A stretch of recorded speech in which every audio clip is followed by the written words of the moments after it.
నమస్తే అండి. నేను ఈరోజు మీకు ఒక చెట్టు గురించి చెప్తాను. ఈ చెట్టు గురించే, మునగ చెట్టు.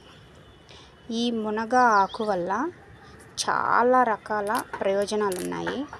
ఒక్కసారి మీరు యూట్యూబ్లోకి వెళ్ళి మునగ ఆకు యొక్క ప్రయోజనాలు ఏంటి అని సెర్చ్ చేసినట్లయితే మీకు తెలుస్తుంది దీనివల్ల ఎన్ని ప్రయోజనాలు ఉన్నాయో. నేను ఈ చెట్టు విత్తనం వేసినప్పటి నుంచి ఇప్పటి వరకు దీని వయస్సు 5 years అండి.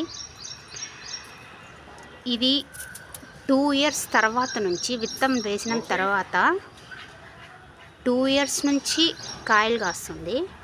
గత 3 years నుంచి ఇప్పుడు నాకు కాయలు కాస్తుంది. అయితే సీజన్ అని లేదు, అన్సీజన్ అని లేదు. దీనికి సీజన్లో అయితే వందలు కాయలు కాస్తాయి. అన్సీజన్లో అయితే మా ఇంట్లోకి సరిపడేంత కాయలు కాస్తాయి. గత 3 years నుంచి నేను మునక్కాయలు కొన్నదే లేదండి.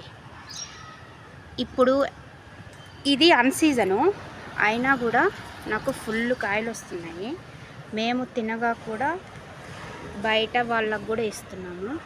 మా ఇంటి చుట్టుపక్కల వాళ్ళకి, చుట్టాలకి, అందరికీ ఇస్తున్నాము.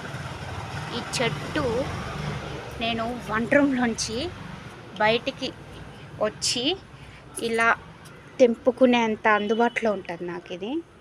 నాకు దీన్ని చూస్తున్నప్పుడల్లా నా మీద నాకు చాలా ప్రౌడ్ అనిపిస్తుంది. కింద నుంచి కూడా చూపిస్తా ఒకసారి.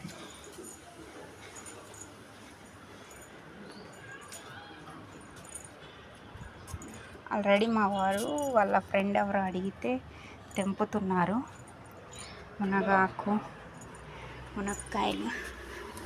చూసారా ఎంత ఫ్రెష్గా ఉన్నాయో.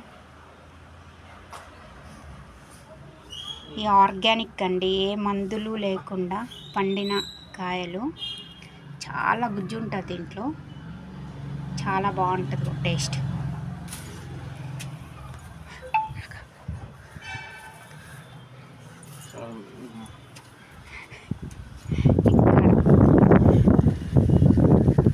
ఇక్కడ ఉంటుంది యాక్చువల్గా ఇది మా పక్కన వాళ్ళ ప్లేస్ అండి. నాకు చాలా ఇంట్రెస్ట్ మొక్కలు పెంచాలంటే, కానీ మాకు ప్లేస్ లేదు. పక్కన వాళ్ళది ప్లేస్ ఖాళీ ఉంటే వేసుకున్నాను. ఒకవేళ వాళ్ళు వస్తే తీసేయాల్సి వస్తుంది. అంతేనండి మునగ చెట్టు గురించి. ఇందులో కూడా కాల్షియం ఉంటుంది.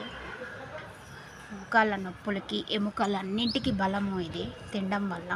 నేనైతే ఈ ఆకుని నేను రసం అయిపోయిన తర్వాత కొత్తిమీర లాగా బోండాల్లో, గారెల్లో కారం కొట్టుకొని, లేదా ఫ్రై చేసుకొని, లేదా పప్పులు వేసుకొని చాలా రకాలుగా యూజ్ చేస్తూ ఉంటాను.